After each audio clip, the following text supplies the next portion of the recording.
ladies and gentlemen, all protocols observed. I'm very happy to join you today at the 6th annual meeting of the Africa Economic Zones Organization. And I want to share with you some thoughts on Africa's participation in the global value chains and the prerequisite for a robust contribution of special economic zone in supporting Africa's industrialization.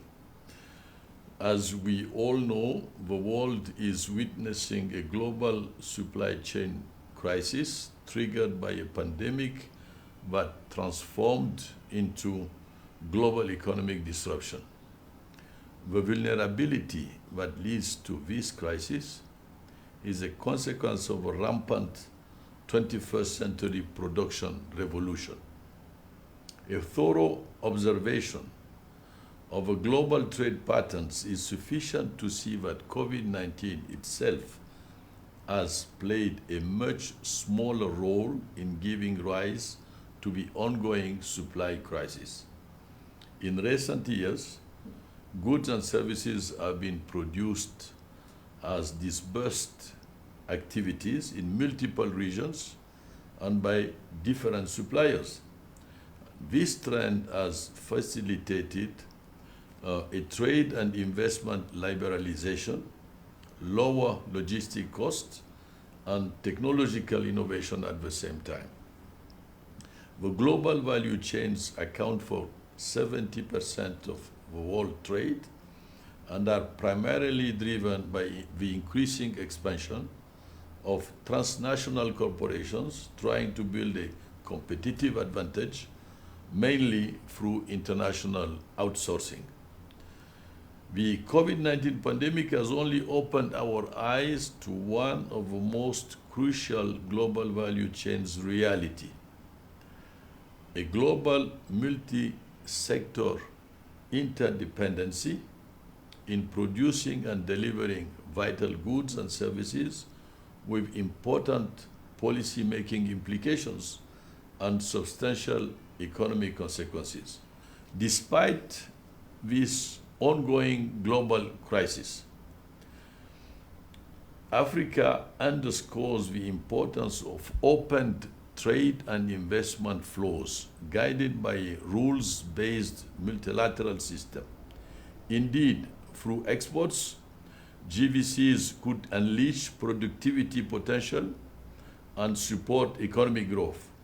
Well-regulated global value chains should support inclusive investments and help those more vulnerable deal with shocks. In that regard, the Accelerated Industrial Development Strategy of Africa, AIDA, offers a solid framework to strive and adjust its participation to the global value chains. Indeed, AIDA puts human capital development, technology, and poverty alleviation at the forefront of Africa's industrial development strategy. Today, Africa seems hesitant about building solid industrialization through the domestic supply chain or finding an appropriate mechanism to participate in the global value chains strategically. Our reality in the global trade is well known, and it's not exciting. 2% of the worldwide trade, and our participation in the global value chain consists of being providers of raw materials for the other regions of the world, whilst other regions exports high added value goods and services.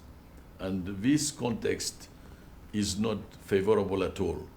It needs to be changed. Special economic zones can play a role in sustaining industrialization and Africa's integration into global trade. Successful special economic zones should support economic diversification and strategic specialization in host countries by attracting high volumes of investment, domestic and foreign. In Africa, very few special economic zones have transcended their establishment as spatially distinct zones and have helped drive economic transformation in their host economies, like in the case of Mauritius.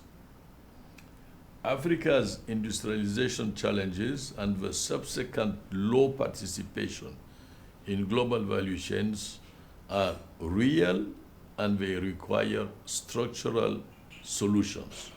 Without the macroeconomic fundamentals in place, special economic zones will not have anything more special than our countries of enclaves. This is why investment in quality infrastructure, skills development, and strategic specialization are the critical drivers for sound industrialization towards an adequate economic recovery.